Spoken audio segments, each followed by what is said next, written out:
I want to welcome everybody to our Wednesday night services, and we continue in our study of Christians and finances, but let's have a word of prayer before we get started.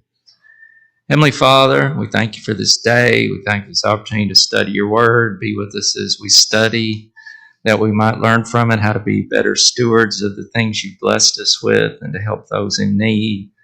Be with all those that teach tonight, that they might teach effectively, and be with those that listen, that they might listen attentively in learning those truths from your word. Be with all those in our congregation who are sick or in need of your care, or whatever that need might be, that you would bless them and comfort them as only you can. All these things we ask in Christ's name. Amen.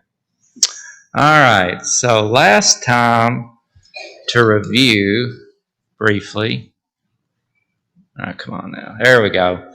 We talked about wills, but we talked about some other documents you might want to have. We talked about that legacy document, I called it, where you want to write down, say I was to pass away, then Donna would have all the phone numbers of all the financial people, all the different people you need to get in touch with if something happens to you. I even talked about, knowing who to call, like contractors for things that get broken at the house maybe in the interim, or who fixes your car, all those different things. Living will, we talked about that a little bit. We talked about power of attorney. We talked about planning your funeral. Then we got into saving for goals. And again, that could be furniture, that could be a car, that could be a house, that could be a vacation. We talked a little about, is it okay to buy yourself something really nice? And what we talked about was if you're managing your finances well, you're out of debt, you're not haughty about what you have, you're giving like you should, you're good stewards of your money, there's nothing wrong with that. I talked about seeing a Corvette and wanting it and deciding not to buy it, but if you're doing all those things and you have the money and you want to buy you a nice car, I don't see anything wrong with that. Or even a lake house or a boat or whatever you decide you want. It's okay, but again, with those caveats I mentioned before. And then we got barely into saving versus investing.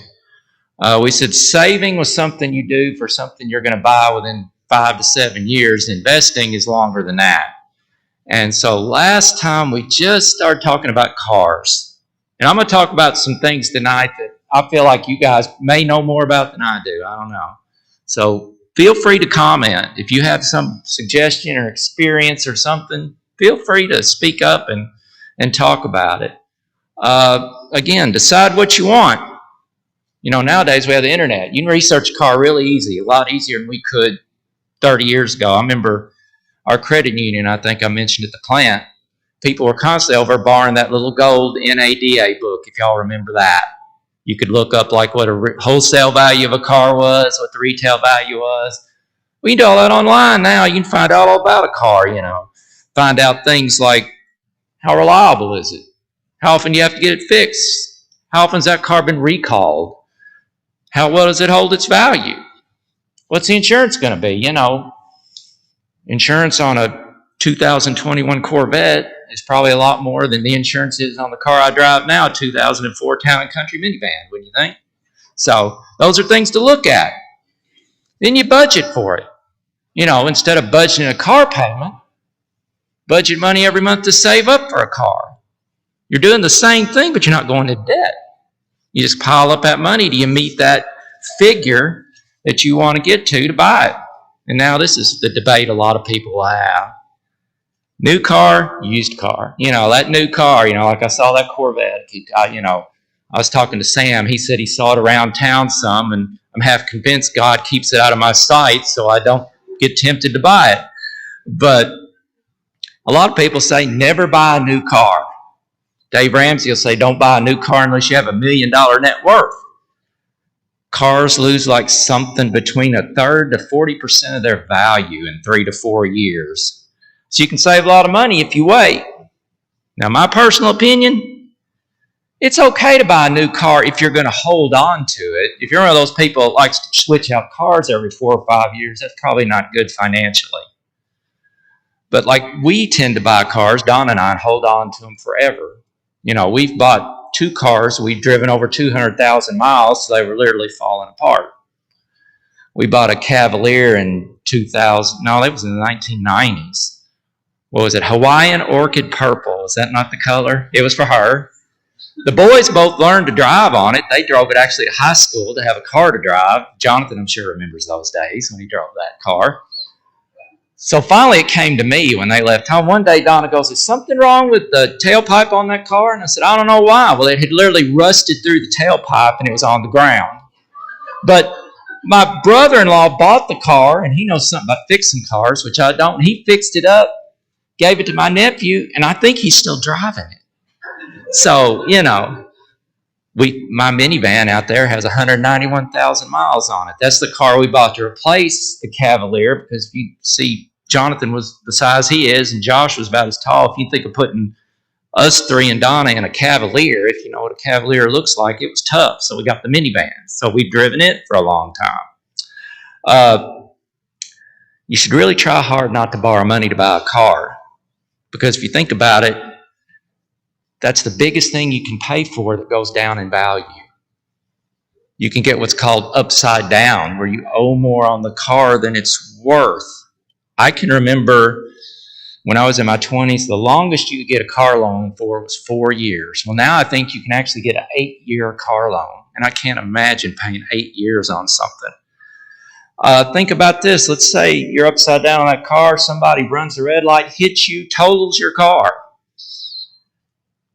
The bank doesn't care that the insurance is only going to pay you what the car's worth, and you owe more than that. You got to come up with the extra. So again, my feeling is don't borrow money to buy something that goes down in value. And don't sometimes some people, and maybe us, you attach status to that car somebody owns. You think, man, that guy's got to be rich or cool or whatever because he drives a neat sports car or whatever. But the type of car has absolutely nothing to do with the kind of person you are, even how well you handle your money. You might see a guy driving a really nice car, but he's borrowed to the hilt to pay for it. Maybe somebody like me out there driving a 2004, I guess, minivan, but it's paid for. So anyway, let's go to another subject, something that you're going to save for, and that's your kid's college. Now, the first thing there, that's maybe controversial, but let's talk about that. Higher education has been around for thousands of years.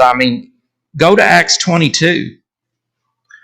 And I believe this is a sort of higher education when Paul's talking about his life, and he says, I am indeed a Jew, born in Tarsus of Cilicia, but brought up in this city at the feet of Gamaliel. Well, he was a well-known rabbi, and I feel like Paul's parents must have had some level of means to send him to this kind of education. Now, what constitutes higher education has changed through the years. My granny was very proud of her 8th grade diploma. 100 years ago, 8th grade was as far as a lot of people went. High school was a big deal. I remember jobs, even when I was younger, the education requirement was what? An 8th grade education. Going to college, even 50 years ago, was more of a luxury than it is now. It wasn't until about 40 years ago that it became a lot more common to go. But it's not a requirement. You don't have to go to college to be successful or to get a good paying job. I was listening to one of my financial podcasts, and the guy was talking about what you call a blue-collar job. And he said he knew a lot of people that owned like landscaping, plumbing, HVAC companies, and they couldn't find anyone to take over their business when they retired because of lack of younger people that were interested in those kind of jobs. I got a buddy. He had a son, started 1 year over here at the college, as we sometimes call it, Wikitic. Thought it wasn't for him. He went to trade school, took a few courses, learned to drive like a backhoe and some heavy machinery. Now he's in high demand, making good money, driving for construction jobs. And his dad, who I know is a teacher, so he went to college, but his son's perfectly successful. So you don't have to go to college to be successful. All right. It should not be totally your child's choice where they go to college. If your child wants to go to Harvard or MIT or Hawaii, that doesn't mean you have to fund that. I have known people who have said, well, I'm going to do what it takes so my child can go to whatever college they want. Well, here's some of the problems with that. You should not go into debt on your own, and you shouldn't, not save for, say, retirement. Here's why. Child can get scholarships and grants and even borrow money, right? Will they loan you money to get through retirement or give you scholarships or grants? No. So that is a lower priority in my mind. You're not under any obligation to pay for college. Now, as parents, we want to do that. But if you can't afford to do it, you can't afford to do it. And you shouldn't feel like really super guilty that you can't do that. If you want to do it, it's great. But if you can't, you can't. All right. And deciding is more than cost. Now, what we're going to talk about, since this is Christian finances, is cost. But there's a lot more things that go into it than that. You may want your child to attend a Christian college. You might want them to stay within driving distance of home. Maybe the field they go into, the colleges around here don't have it. When I graduated high school in 1979, none of the colleges really close to here had a computer science degree. So I went to the University of Kentucky to get mine after 2 years at what was called PCC at the time. Some schools don't have engineering colleges, for example, if you want to be an engineer. If you want to be a veterinarian, you can't go to a lot of the colleges around here to finish that off. You probably in the South end up at Auburn. In fact, if you watch UK when they play at Auburn in basketball and you look in the Auburn section of students, you'll see a decent amount of blue up there because they have a special deal, Auburn and Kentucky, to send students in undergrad to get their graduate work to be a veterinarian. Finally, family tradition. Maybe your family always goes to this college. One of the doctors I deal with, his family always goes to Ole Miss for some reason. I don't know why. They're from this area, but that's just the family tradition. So again, the decision's a lot more than financials. Got to go into it, but financial is mainly what we're going to talk about here. So I know this is going to surprise you immensely, but college costs have grown rapidly. Here's my example. The year I graduated UK, the last semester, the spring of '83, was $1,200, and it went up from $950 to $1,200, and I thought that was horrible. I could not believe anybody would pay 4 digits a semester to go. Well, that's what it is now. As of this moment, it probably will go up 5 times as much. If you look at inflation, it ought to be about half of that. So college has gone up roughly twice the rate of inflation. Then you got student loans. 69% of students take out loans. That's over 2/3. The average person borrows like $30,000. I read somewhere the total amount of student loans in America is $1.5 trillion. That's a T. That's what? A million, right? $1 trillion. We discussed debt already and wanting to avoid it, right? But the interesting thing about student loan debt, it's almost impossible to bankrupt that. You can bankrupt just about any other debt on earth, but not that one. So it's something you're going to have to pay off. They can't repossess anything, right? They can't repossess a car, a home, a boat. You can't repossess a person. It's a loan based on your future wages, is what it really is. And to me, that's a really risky loan. And that's why the government does most of them. You'll see a few private student loans, but the bulk of them are the government. And guess what? If you don't finish college, they don't say, oh, that's okay. You don't owe that money at all. No, they still want their money. I know people have done that. Go 2 or 3 years to college, they drop out, still owe all that money. Here's another one I know of. Let's say you're a young lady, you go to college, you borrow a good amount of money to get in your field, you get married, have a child, your husband's got a really good job, and you'd like to be able to stay home with your child or maybe work part-time. Well, guess what? You can't. Got to pay those loans. That's something called the golden handcuffs, if you've ever heard that term. So that's a reason to try to say, okay, I don't want to borrow money. Well, how do you avoid that? Well, here's some ways. Save for it. Duh. Okay. 529 plans. I don't know if you've ever heard of those or not. Each state has what's called a 529. It's named after some sort of government regulation. Some states' plans are better than others. Kentucky's doesn't get a very high rating, mainly because it's not tax deductible. My understanding is, and if anybody from Illinois wants to speak up to this, that the Illinois Bright Star plan is rated very highly. Has good options. Some of it's tax deductible. Here's the thing that seems almost incredible to me. You don't have to invest in your own state's plan. You can go to another state if it's better. The big thing is any money you pull out is tax-free for education. The earnings and what you put in. I would say it's certainly something to investigate. You should start it as soon as possible, of course. We did one for Lucy since she's been born.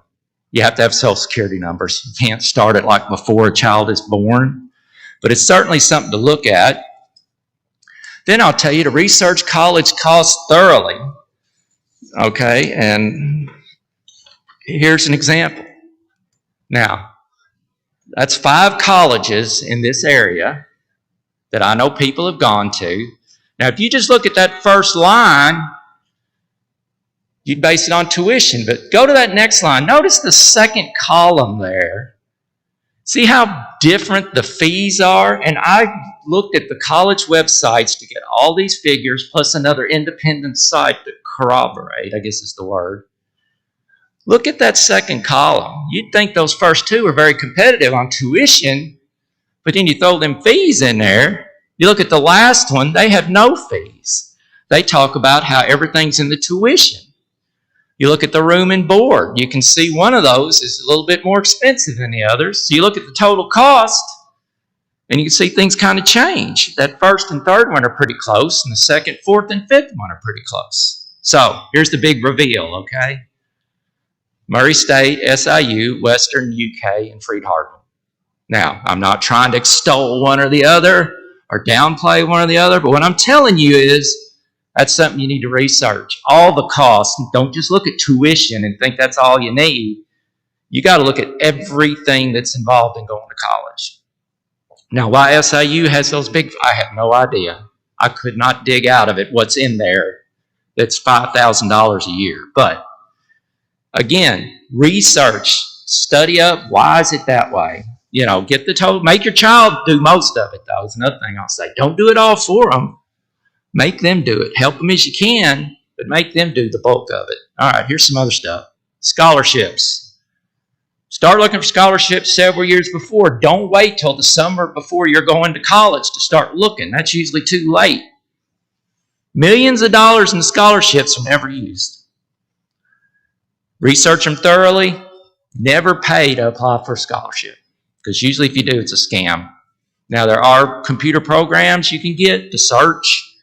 I've even heard on podcasts you can hire somebody to help you if you want. I don't know if you need to go that far. Apply for as many as you can. Don't think, I'm only qualified for a few. Apply for bunches. I mean, you'd make it a part-time job for your child. All they're doing is applying for scholarships. Even those $200, $300 ones are useful. That knocks off a little bit of something. The next thing up there is study for the ACT. I know a lot of the schools around here offer tutorials and training programs. The difference or a point or two in your ACT can make a big difference as far as scholarships and acceptance and things like that. So that's important. Community college. We have 2 really good community colleges right here in this vicinity. WKCTC and Shawnee. Both really good schools. Right here. The tuition cost for WKCTC is $5,400 a year, as opposed to some of those bigger figures we saw a minute ago. Shawnee, my understanding, it's between $4,000 and $6,000, depending on where you live. There's like counties right really close, get a cheaper rate. So you can see you can save a lot of money doing it that way. Take your first year or 2 there. At WKCTC, you can earn a scholarship to offset a lot of the cost just by having a high GPA and that high ACT score. And they don't have to be like perfect scores, but decent 3.5 GPA, maybe upper 20s, low 30s on ACT. I noticed Shawnee had all pages and pages of scholarships you could get there. So, plus, if my child goes to, say, WKCTC, I don't have to pay room and board, right? I mean, I guess I could charge them room and board if I want to at that point, but you don't have to do that. I mean, the big thing is make sure that the credits transfer to the school you're looking to go to next. For example, when I was there, they actually had 2 psychology courses they taught there. One was 3-hour and one was 4-hour. The 3-hour transferred to Murray and the 4-hour transferred to UK. I had to take 4-hour.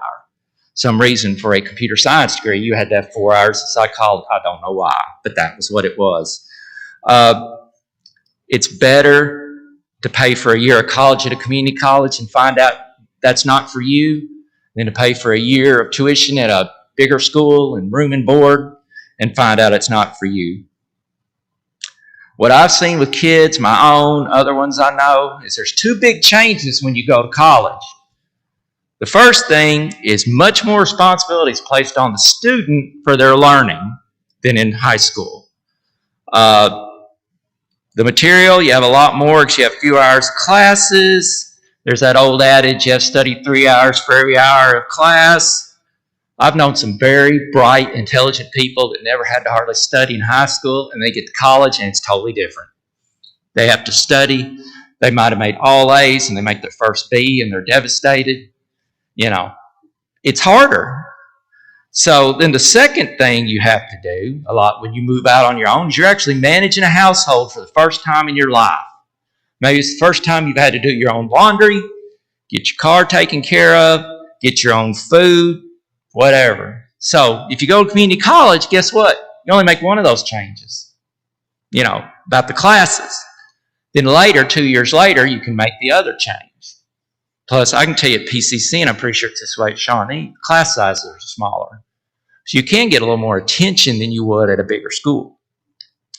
So then that last one almost sounds too obvious, but they used to run commercials on the radio for Kentucky colleges saying, hey, if it's a 4-year degree, get out in 4 years. Don't try to, don't take longer than you have to. Make good grades. Don't repeat classes. Take the number of hours each semester you got to have to make it. When I was at UK, I needed 4 semesters of Spanish, or a foreign language, and I did Spanish. Again, it was an arts and sciences degree in computer science. Don't know why I had to do it. So I had to take a correspondence course in Spanish for the 3rd semester one summer, which is a very interesting thing. And then I had to take the final when I got there that fall. But that allowed me to get done in 4 years. So, if you get out in the requisite number of years, it's going to save you money, as opposed to going years and years and years. Some people that are on the 7 or 8 year plan sometimes go to college, and that costs a lot more. So try to get out. That seems almost obvious, but, the less time you're there, the cheaper it's going to be for you. All right, well, I kind of plowed through cars and college. Does anybody have any comments or anything they want to? I don't mean to dominate. I certainly am not the all-knowing person on anything. So if you have any wisdom to share throughout this, please do. Jim?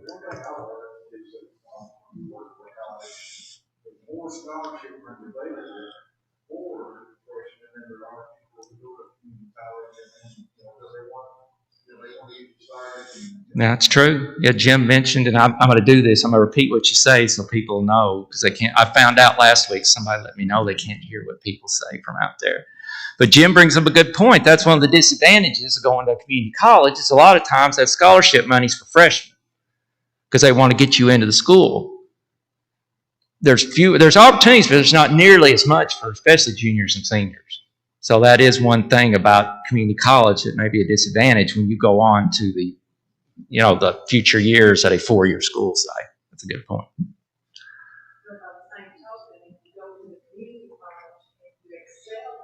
Yeah.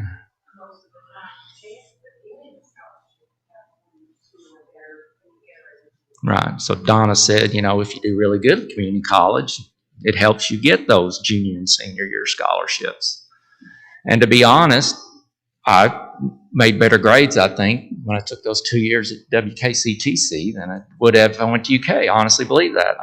You get all the prereqs, I had to have physics and 4 years of calculus, and I got all that done. I had great teachers. Sometimes you might think, that community college, they don't have good teachers out there. Well, I did. I had really good ones. David?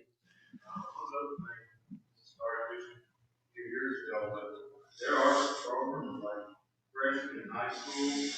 You can put yourself in a place where, with the option or plan to go like WKCTC, and a lot of your classes account for that, or building money. And you also be aware of stuff like Texas called Key Money. Yes. And you get money for grade, B so much money, A so much money. Taking advanced placement classes gets you yes. more certain grade on those, that gives you more money. There can be a lot of money available for like the keys from that. That is. Yeah. Stay in the state. Right. We consider that. There are some exceptions to that rule, but primarily you have to stay in the state. That's something as a freshman you can start building cash reserve there. I'm glad I should have brought up the keys, I know. But yeah, David brought up about there's courses you could take starting your freshman year of high school that can count toward your college credit.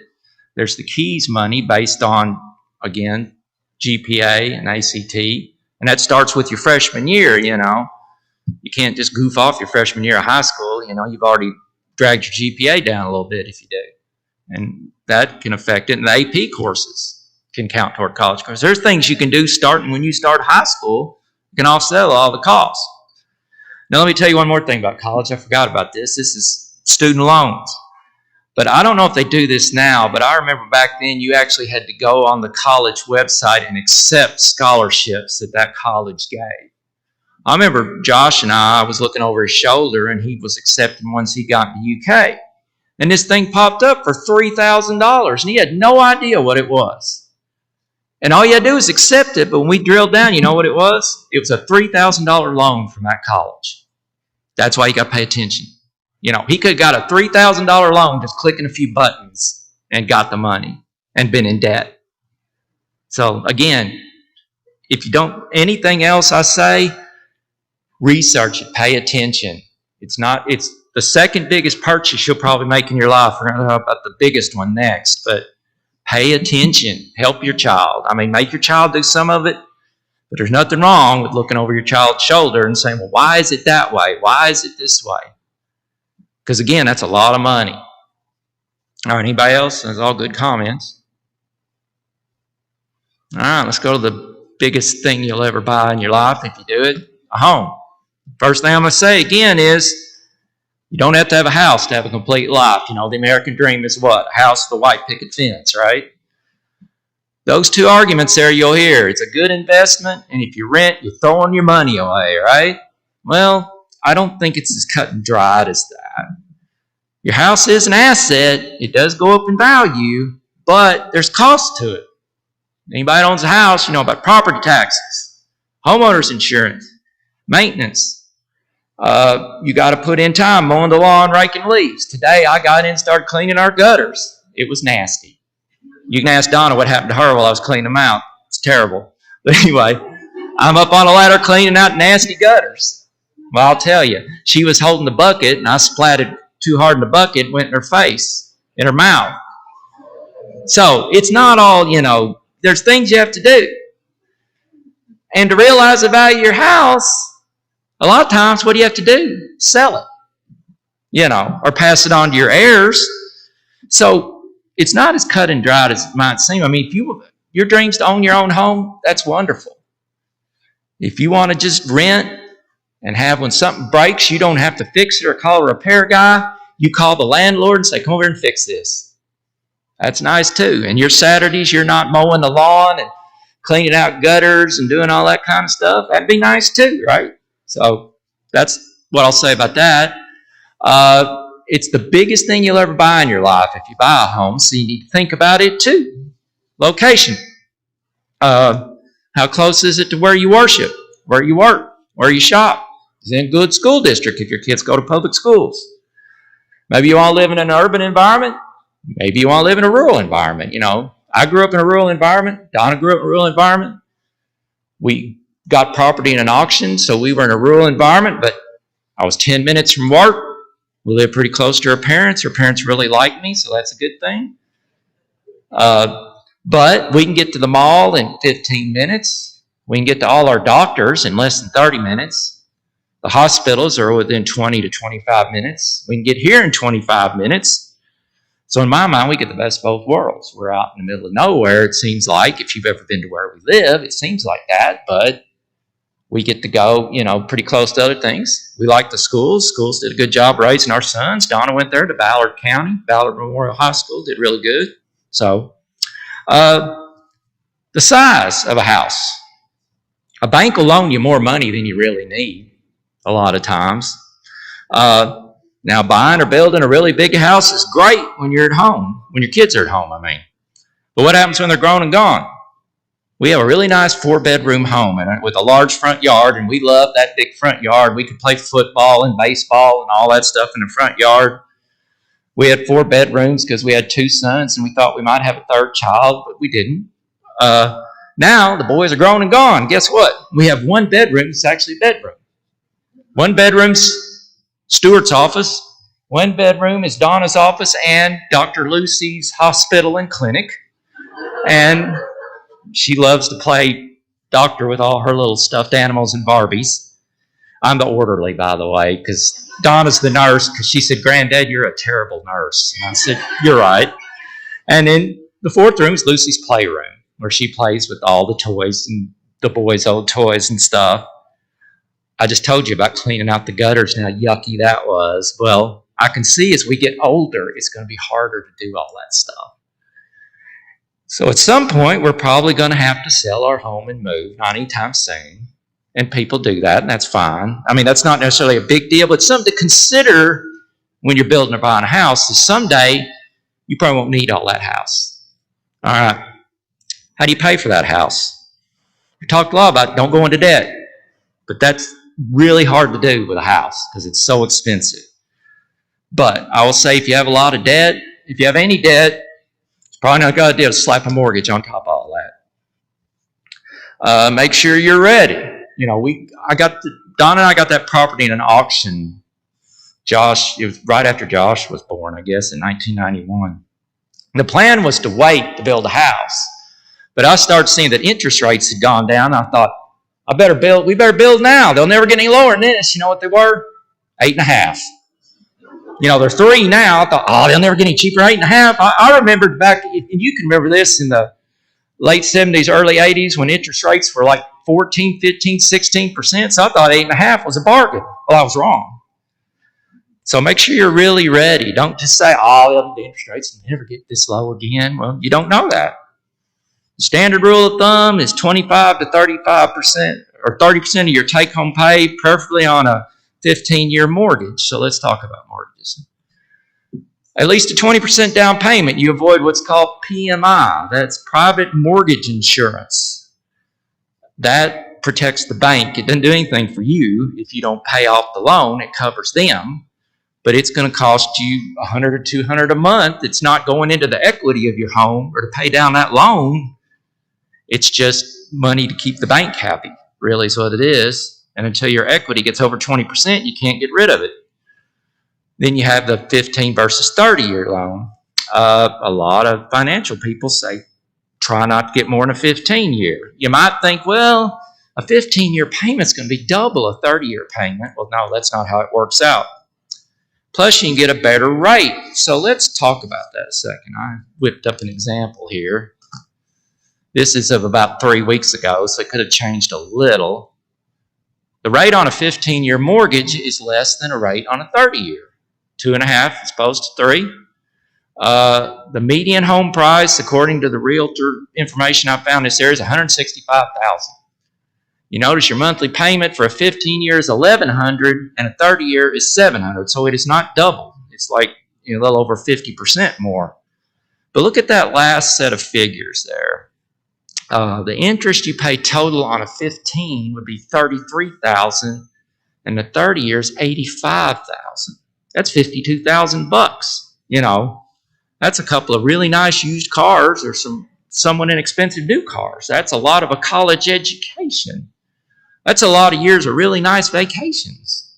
So that's something to think about when you're getting a loan. You think, well, I could buy more house if I do 30 years, but you're going to pay it for 30 years. Do you want to do that?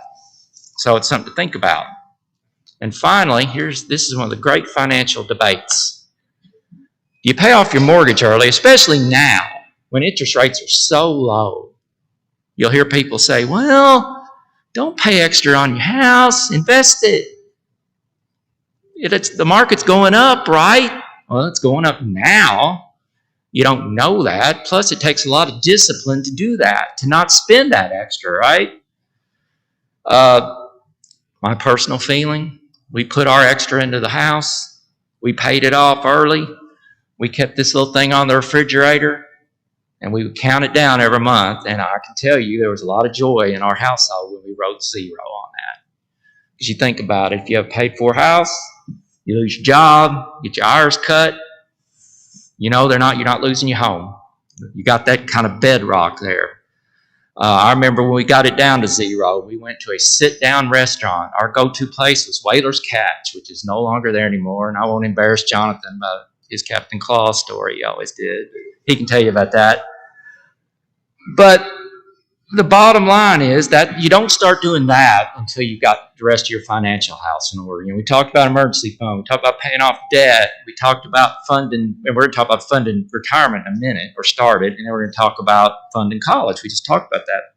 Paying extra on your house is last. But so I said investing, so we'll talk about that. Does anybody have any comments about housing or anything like that before we go on to the next topic?